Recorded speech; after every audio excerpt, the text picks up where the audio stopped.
So next slide, please. I'm going to do my Chris Whitty impersonation. We're going to look at 3 principles, 4 people, and 5 questions in the next half an hour. Nice and simple. So 3 principles. First of all, leadership is influence. Okay. And then ask the question, who's called you? And then thirdly, what is the difference that you make? Okay. So the title of this session is being a leader who's called to make a difference. And there are 3 things that we're going to pull out. So leadership is influence. Now, I didn't make that up. It's a great line. If any of you know the Craig Rochelle Leadership Podcast, he's one of the guys who runs the Global Leadership Summit. It's a great line. I've heard him use that many times, but it's really important. And the leadership that you can exercise may not be down to your position. Okay, we've got a whole range of leaders here. Some of you are in national leadership positions, some of you are GPs or consultants, some of you are running services or departments, and some of you are registrars, some of you are students still. So the leadership that you are able to exercise may or may not be about the position that you have today. And it's really important to think about that. Some of you will have got into the roles that you're doing precisely because of that leadership influence that you've exercised in other more junior roles. When people around you think, we need to get them a position, okay? And you'll see lots of other people who are in positions who are not really exercising leadership, okay? And that the exercise of leadership is really entirely separate to the roles that we have. Of course, we hope it's going to come together a different way. Now, sometimes you might look at your contemporary leadership challenges and think, what can the Bible teach me about that? Thank you very much. I think one of the great things that I often reflect on is just how applicable the examples from the Bible are to the leadership dilemmas that we face right now here in this 21st century. The NHS may not quite last 3,500 years, but we can still look at the wisdom that goes back to characters in the Bible who lived that long ago. So that's incredible. So we can make a difference wherever God puts us. So leadership is influence. Okay, don't feel bound by your position or lack thereof. Okay, you can influence those around you in a way that you never thought you could. Then the next question is, who has called you? Okay, it's not necessarily what's on your contract of employment. It's not necessarily your current CEO or board chairman. Okay, is God your ultimate line manager? That's a question that I often think about as I go through particular challenges. Yes, I have a board chairman. Yes, we have a management team here. Our treasurer is sitting here watching carefully that I'm not spending too much money. And seriously, how it's great. But you have to work within the structures that we put within. But actually, as Christians, we are part of something much bigger. Okay, and the Lord is our ultimate line manager. He's our ultimate educational supervisor. And if we can keep that in mind as we go through the challenges of the roles that we're in, I think that's incredibly important. You may not feel equipped to do the role that you're doing. The role you're doing now may not have even existed 5 or 10 years ago. Okay, but God knows about that, and God will have called you and equipped you to do that.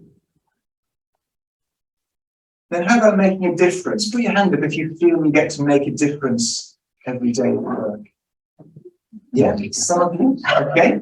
A few of you, I think, are sort of like this, like, well, I'd like to, and I think I could, okay. How many of you make as much difference as you want to each day?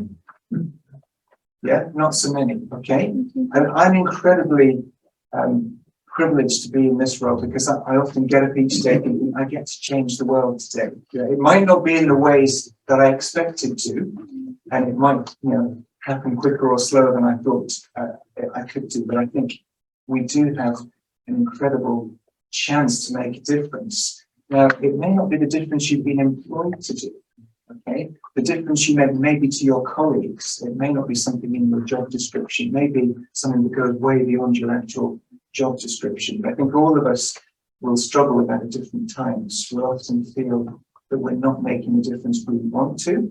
It might be that there's toxic team culture, lack of resources, internal reorganization. Does that ever happen in the NHS? And maybe you don't even feel that you're able to, to fulfill the basic objectives of your role. You may be put in a job that you feel is really almost set up to fail because the things around you are not there or the support is not there. But that does not mean you can't make a difference, okay? Because again, if God is our ultimate line manager, if he's put us there, he knows what he put us there for. It may not be what the board employed us to do, what the CEO employed us to do, what we've been seconded to do. It may be something that we didn't expect to do. It doesn't matter what our background is, doesn't matter what our personality type is, or what our family circumstances. There are things that only you can do. Okay, you will have been prepared to do things that you don't know about. And that question about God as our ultimate line manager, if we let him do that, then he will guide us into opportunities that we didn't know existed. We'll meet people that we didn't know mattered, and we'll make a difference that we didn't know was possible. So there's just three little things that we'll come back to as we go through, but that's the three principles that I thought would be good to draw out. Let's look at 4 people briefly within the Bible who have made a difference in different ways. Now, they might not have had to battle with an email inbox that's overflowing. They may never have to wrestle with the sound of a Microsoft Teams call. They may never have to prepare for a CQC inspection, but they knew what it was like to lead in difficult circumstances. So let's have the next slide. And there are things, I think, in these stories that we can take back to work on Monday morning. So we'll look briefly at Moses, Nehemiah, Esther, and Timothy. And I know because I've seen some of the other speakers' slides that they'll be coming back to some of these stories in different ways during the day. So we'll skirt over some of those, and there's far more in each of these stories than we could uncover at the moment. So Moses, from whistleblower to CEO. Now, think about his story, okay? He had a privileged position, a privileged upbringing, he had a good education, and yet he didn't fit in. He was the wrong ethnicity, the culture that he was working in. All around him, there was injustice towards the people who looked like him, and towards his family and those of his community. And as a young man, he saw his opportunity when he thought he could make a difference. He thought he could use his position to stand up, fight the injustice around him. It all sounds good up to that point, doesn't it? But of course, it went horribly wrong. And he lost everything he had. He ended up starting again in a far off place. I think it might have been Hull, actually. That's where I was born, so you can make a joke about it. Okay. And he spent years just plodding away in what seemed like a dead-end job, feeling that he'd wasted his chances. He's heading up for retirement age, and that's when his big opportunity came. Okay. You know, he must have thought he missed his chance, but of course God had other ideas. So never feel that you've wasted your chances, that an opportunity can't come. He should have been thinking about winding down to retirement. Okay, it may be that just like the Queen, you will still be going for it in your 90s, making a difference when you never expected to. And you could say that with Moses, God placed him in a series of highly challenging negotiations with a notoriously difficult CEO who was definitely not fully committed to the principles of equality, diversity, and inclusion. Now, Moses was not a naturally fluent public speaker. He left Egypt years ago under a cloud, and he was not the obvious candidate for influencing Pharaoh to release the Israelites from slavery. Now, of course, you'll know the Exodus story very well. We're reading through it at the moment in CMF morning staff prayers, and I've been struck by a number of the elements that were, I think, highly applicable to the situations that we face today. Now, the project he was doing, his ask, it was simple, it was audacious, and it was seemingly impossible. Release the Israelites from slavery. Okay, that's it. But it wasn't just a case of ending their unjust treatment. It wasn't just changing a policy. It wasn't just doing one thing or making one group of people stop being nasty to another. That meant removing the entire workforce that had built generations of Egypt's infrastructure. That was a total reordering of their society, their economic structure. So that's not an easy thing to do. And then think about Moses, how he built his support team. You know, even before he got started, he had to build up those layers of support. He got his father-in-law on side. He got his wife on side. Always good to take your spouse with you if you're going to do something really challenging. And he got his brother Aaron, his project partner, and then he got the leaders of the Israelites. And then that's before he even confronted Pharaoh.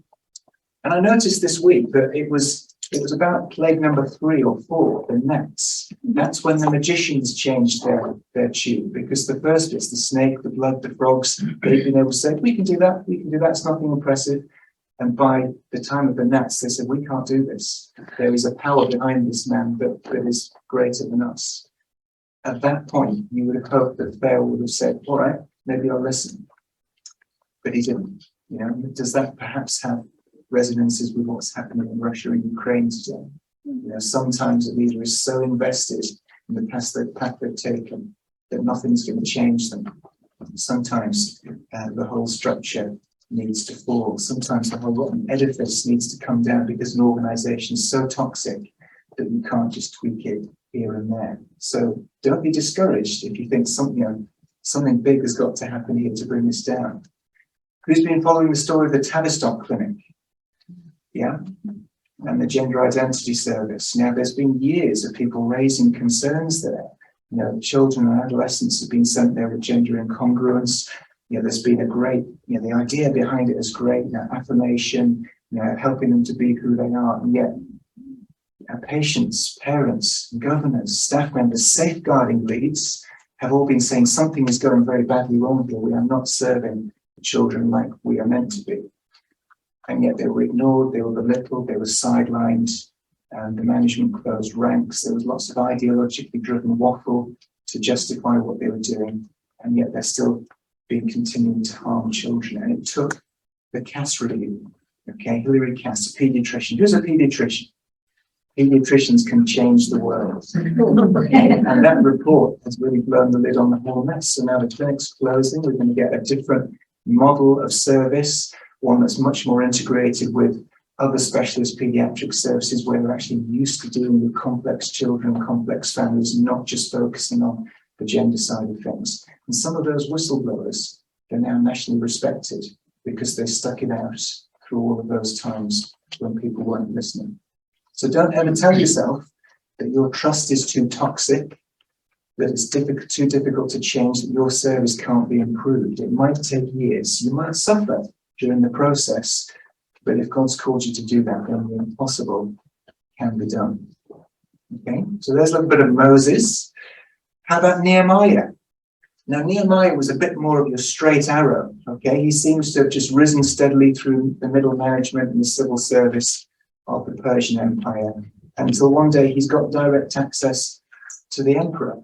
He's a devout servant of God. We don't really know much about him until his big break came in Nehemiah chapter 1. But there he was, apparently just doing his business, serving the emperor, probably faithfully in the background, not making waves. Maybe he was advocating quietly when he could, you know, doing his job with integrity. But then one day he got the news that Jerusalem was in ruins. He must have known that it was quite bad, but he didn't know how bad. And then when the news came back to him, it was absolutely devastating for him. So he wept, he prayed, he fasted, he took his troubles to the Lord, and then he asked the Lord for help when he got a chance to speak to the emperor. And you know, he shared his own personal distress at that situation. He prayed for favor, he spoke up honestly, but did he really have any idea about what the outcome would be? And the emperor said to him, what do you need? And he was ready with the answer. Okay? He said, oh, just a fully funded task force to go across to Jerusalem and build it with all the authority I need to do it and all the resources. Will that be okay? And can I take as long as I need to do it? Sure. Okay. How would that translate into modern terms? Yeah. Maybe you're part of a struggling trust that's been merged into a bigger trust. Okay. Maybe there's a major reconstruction project or a major IT project that's needed to transform something in your original part of the trust or your service that's been merged with somewhere else. You know, you've got a new CEO. She's got a lot on her mind. There's lots to think about. There's maybe a little bit of suspicion between teams, maybe even some open hostility, okay? And maybe one day you get the information that the part of the service that you are passionate about is actually in even worse shape than you realised it was. You've got the data now to back up your suspicions. There's so many competing claims for funding in your trust and for attention. But then one day you just happen to be sat next to the new CEO at a lunch. And she asks how you're getting on since the merger. And you say, oh, it's fine. Yeah, it's okay. Or do you actually say, do you know what? I'm really having a tough time here. I've just been learning about what's going on with my part of the service. We've got some data this week really showing it's in poor shape. There's an awful lot that needs doing. Would you be ready with the answer if the person with the power asked you what they could do for you? Sometimes in CMF, we ask ourselves the question, if a trust-making grant said you could have £100,000 to do something special with, would we know what to do with it? Could we say, yeah, actually, we've got a couple of projects. This is something we'd love to do. There's no way we've got the finance to do it. Here's the difference it will make. We've got the people, we've got the vision, we just need the resources. And then maybe they'll say, okay, that sounds good. Do you have your elevator pitch ready for when you get the chance to speak to the person with the influence? Could you explain it? Would you advocate for it? And then do you pray for those opportunities? Are you looking for them when they come up? You may not know what the opportunity is, but are you just praying, Lord, lead me to these conversations that I might be able to have? So there's a bit of Nehemiah. Now let's think about Esther. Esther was in a situation where toxic leadership was quite literally threatening to destroy her team. Okay, you might not have seen it quite as dramatically as she did, but I'm sure you've been in a similar situation where you can connect with that. Now, she was thrust into a position of influence quite unexpectedly. She didn't even know that the role of Queen of Persia was going to become vacant. How do you apply for the job? She certainly wasn't planning to do that. She didn't have the right training, the right background, but she did have a good mentor. And that mentor said to her, I think you should go for this. And she took his advice. And then before long, she found herself in a position of incredible influence. Now, it wasn't an executive position, was it? It was a relational position. That's what we call soft power today. And we've all been hearing over the last week or so some of the incredible stories about Queen Elizabeth and how she's influenced people in different ways. Heads of states, leaders of international organizations. What happened in those audiences with her 15 prime ministers down the years? She didn't sit them down and read them the right act. Maybe she did occasionally. Who knows how many bricks were in that handbag? Okay, but basically that was the exercise of soft power, her faithfulness, her grace, her quiet faith, and she's made a difference to millions through what she's done there.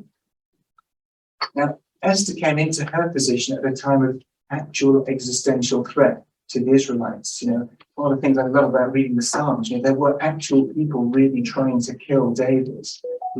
That does put it into perspective when we're thinking about a difficult board meeting that's coming up, or a slightly difficult team dynamic that we have to deal with. Haman the Amalekite was in town. He was probably the number 2 in the Persian Empire. He was a real nasty piece of work.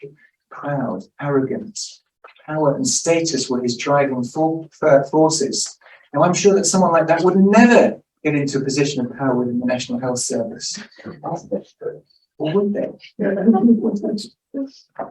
think it's a great example for us of how leadership can be through personal influence on those above us, or perhaps distant from us in the management structure. We don't need executive power to exercise that influence, but we do need integrity, wisdom, and we need to be living lives that will gain the respect of people around us. And are we doing that?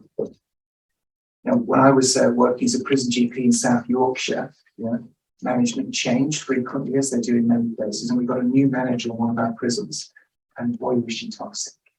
We love to talk about what a great manager she was. And very soon it was clear that actually the walk and the talk were not connecting together. And she was the kind of person who would take the glory for things that were going well, throw you under the bus if things were not going well. She wasn't there when you needed support for her.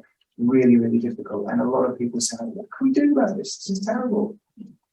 So after a while, our clinical director, I can't remember how the conversation went, but I had the opportunity to say to him, I think there's a real problem here. And it was quite a short conversation. And he listened, nice guy. And then he went and said, I'll go and look into that. 2 weeks later, she was gone.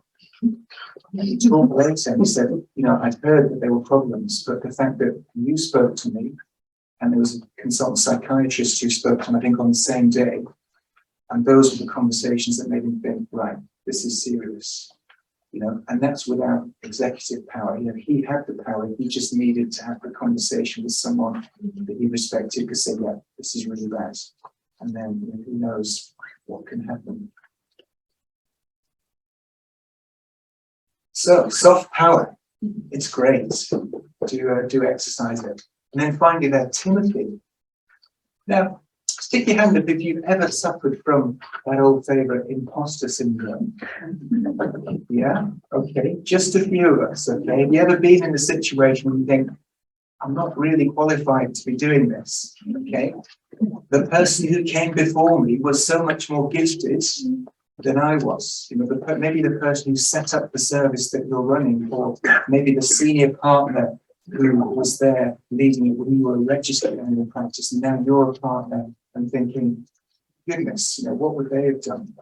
And you spend a lot of time maybe thinking, what would they have done? Maybe the people around you are thinking, what would they have done? Why are they doing the same way that the previous person would have done?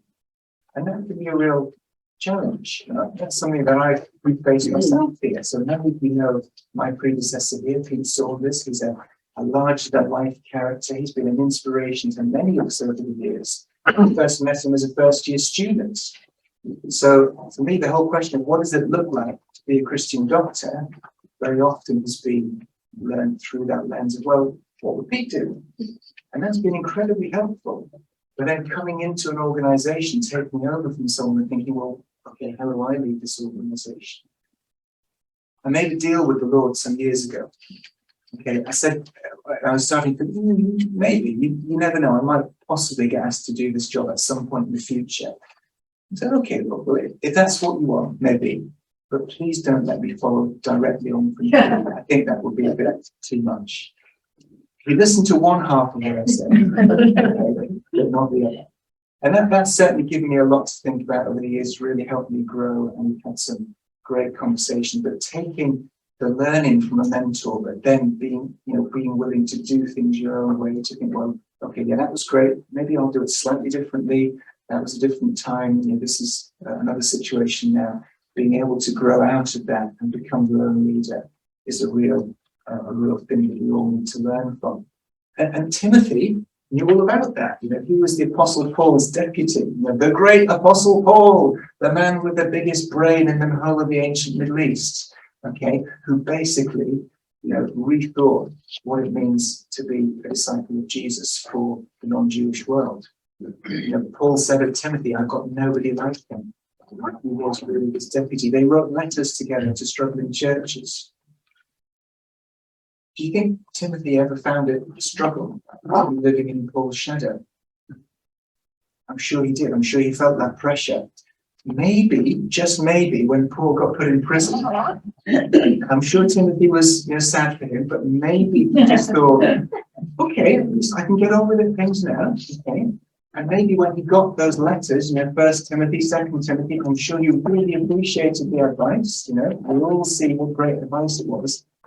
Was there even just a little bit of him that thought, he's writing the doctor, he's in prison, I can't get away from him? Okay, I don't know. Okay, I'm just surmising, but we all know, many of us, the challenge of taking on from a great leader who's come before us, implementing the vision while your mentor looks on from afar. Sometimes you don't know what they're thinking. Sometimes they'll tell you what they're thinking. Sometimes it's helpful. Sometimes it's less so. Okay.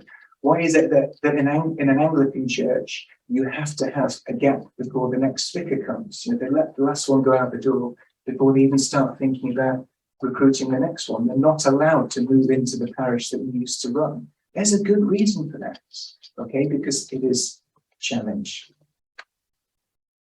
So there's just 4 examples of leaders from the Bible. I think they've got so much to teach us in the contemporary things that we face. I wonder if any of those connect with you in some of the situations that you're facing. Let me encourage you to keep going back to these stories in the Bible, these people who in many ways are so divorced from the situation we're facing, but actually there is so much that we can take from them. And if we ever feel like giving up, if we ever feel like the task that we've been given is just too much for us, well, again, there's more inspiration from the Bible. Even Jesus felt like that. What did he say in the Garden of Gethsemane? Lord, take this cup from them. Okay. He wasn't just asking his secretary to make him a coffee. Okay. He was saying that this suffering that is coming to me, I really don't want to go through that. And he knew what it was for. He knew how important it was. Ultimately, he knew that it was going to be successful, but he still knew that feeling that I do not want to go through the next few hours, days, weeks. Okay. How many times have you woken up on a Monday morning thinking this is not going to go well today? Right? And even the Lord knows how we're feeling. Okay, so let's bring up the next slide there, and we'll just spend a couple of minutes quietly thinking about some of these things. You'll get the chance to reflect together with others in the time, the question time. Just have a little think about some now. Make a note if you want to. Is your influence omnidirectional? Okay, it's not just the people that you're line managing yourself. It's your colleagues. It's your bosses, the people who are above you or distant from you. Personal influence is incredibly important, and you can do that in so many ways that you may not have experienced. Do you see God as your ultimate line manager? Is that ever helpful? Sometimes in my job here at CMF, I'm trying to negotiate conflicts between different Christian organizations. I'm not on the board of the other organization. I've got nothing that I can force them to do. And sometimes I think, oh guys, we really should be working together more smoothly than we are. Okay. But who's in charge of the whole show? Who's the group board chairman, the ultimate line manager of all of us? It's the Lord, isn't it? And if we look at it in those ways, then often the way will become clearer. Can you identify with any of those characters that we talked about today? It's amazing to me just how much application there is from these people who lived 2,000, 3,000 years ago. And then have you ever been surprised by seeing the difference that you never expected to make? Okay. I listened to an amazing speaker just this week, a guy called Anthony Ray Hinton. And he's a black man who was convicted of a double murder in the USA, in the state of Alabama. He did not commit that murder, and yet the racial injustice in that situation really didn't care. He spent 28 years on death row, seeing many of the people who were around him go off to the electric chair before him. And he was eventually completely exonerated. Some of the terrible injustices that were there were shown. Then you've seen the film Just Mercy. Okay, I suggest you watch that. That's about the lawyer who eventually got him released and walked free from death row, and now he's campaigning for justice in those areas. But one of the things that happened with him is not only what he's able to do now. As a black man convicted of murder on death row, one of the people he befriended was a Ku Klux Klan member who had been rightly convicted for murdering a black man. When they first got to talking, he didn't know who this guy was, but they became friends, and it was an incredible story of how they connected together. And by the time that this other man was eventually executed, he was able to say, I've been lied to all my life. And the people I was taught to hate, they are the people that whom I've seen love. Now, who would have expected that if you're wrongly convicted and put on death row, that you can transform the lives of people you've never even spoken to before? So who knows what difference God will make to us. And then just wrapping that together, what can make a difference to you this Monday morning? What have you got coming up this week ahead that we can take and use? Okay, let's spend a couple of minutes just thinking about that, quietly reflecting on that. Then I'm going to pray and hand that to John.